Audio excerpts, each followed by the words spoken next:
Quisiera proponerles en esta mañana 3 ideas para nuestra reflexión. El tema que se nos propone desde la palabra es el tema del perdón. Y escuchando la primera lectura del libro de Josué, me parece que hay una idea ahí bien interesante que nos provoca también la necesidad de perdonar. El pueblo de Israel, que ha caminado tanto tiempo por el desierto, llega a la tierra prometida. Pero cuando llega a la tierra prometida se va a encontrar un problema, y es que deben cruzar el río Jordán. Y el relato que escuchamos hoy es el relato en el que con el arca de la alianza se abren las aguas y el pueblo puede entrar. Pero inmediatamente pensar en ese río al llegar a la tierra prometida nos pone a pensar en cuando el pueblo de Israel estaba saliendo de Egipto, perseguidos por el faraón, que les toca también cruzar el mar que se divide en 2 partes. Y entonces cuando yo escuchaba la lectura yo me ponía a pensar en esto.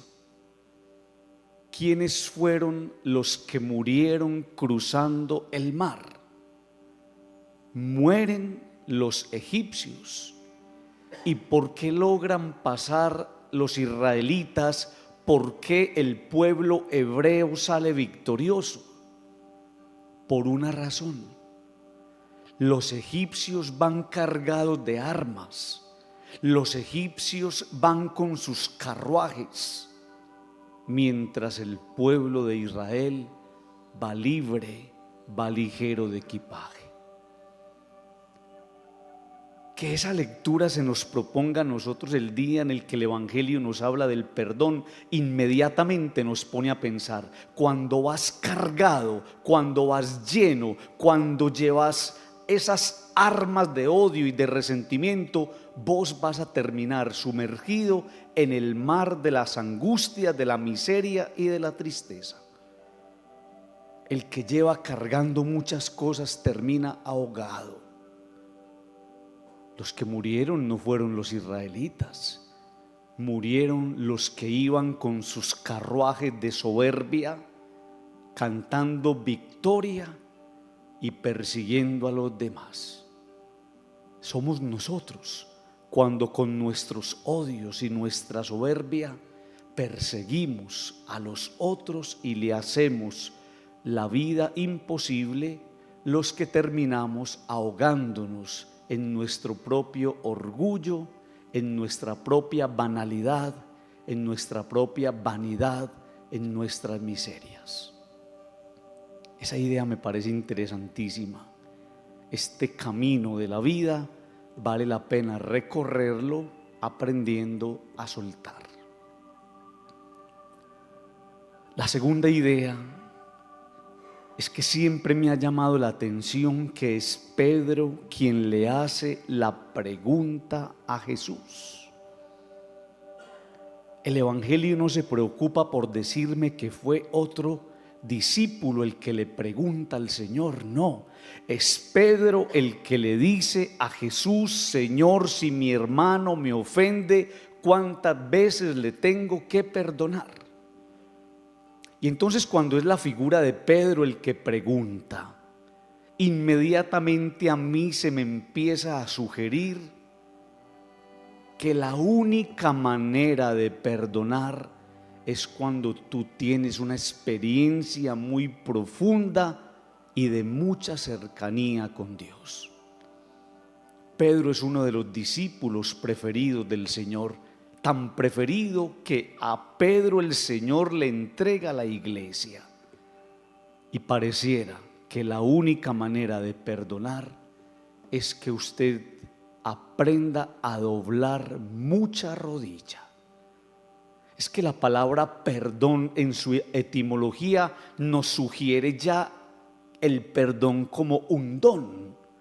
y si no doblas rodilla, y si no te pegas de Dios, y si no oras por el enemigo, y si no pones en el altar al que te ofendió, humanamente vos no vas a ser capaz de soltarte ni de liberarte. El perdón no es una capacidad que nace de entre nosotros mismos, no. El perdón es un regalo que viene del cielo y por eso se tiene que orar para alcanzarlo. Y por eso, queridos amigos, si tú no oras por tus enemigos, ya la palabra nos lo dice, hay que orar por el enemigo, hay que bendecir al enemigo, hay que orar por el que nos ofendió. Si tú no doblas rodillas como Pedro por el que te ha ofendido, si tú no sacas ese ser de iglesia, Pedro, que tienes adentro, tú nunca serás capaz de perdonar al que te hizo daño. Por eso es Pedro el que pregunta, porque pareciera que siendo nosotros iglesia, somos los llamados de una manera urgente a entregar el perdón a los demás. No se entiende una persona de Eucaristía, una persona que comulgue, que tenga en su haber resentimientos y odios. Tercera y última idea. Jesús les cuenta una historia donde les dice que el reino de los cielos se parece a un rey que quiso ajustar cuentas con sus criados. Y yo me ponía a pensar en el evangelio de ayer, que nos hablaba de la corrección fraterna.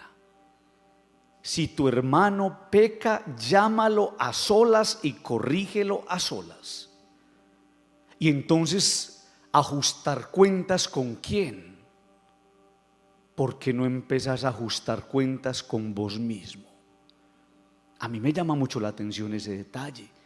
Pensamos que las cuentas siempre las tengo que ajustar hacia afuera. No, la corrección fraterna, vívala al menos un día con usted mismo. Quiérase un poquitico, acérquese a usted con fraternidad, con cariño, descalzo, encuéntrese con su miseria y su fragilidad, quiérase un poquitico y aprenda a mirarse con más amor y empiece a ajustar cuentas con usted.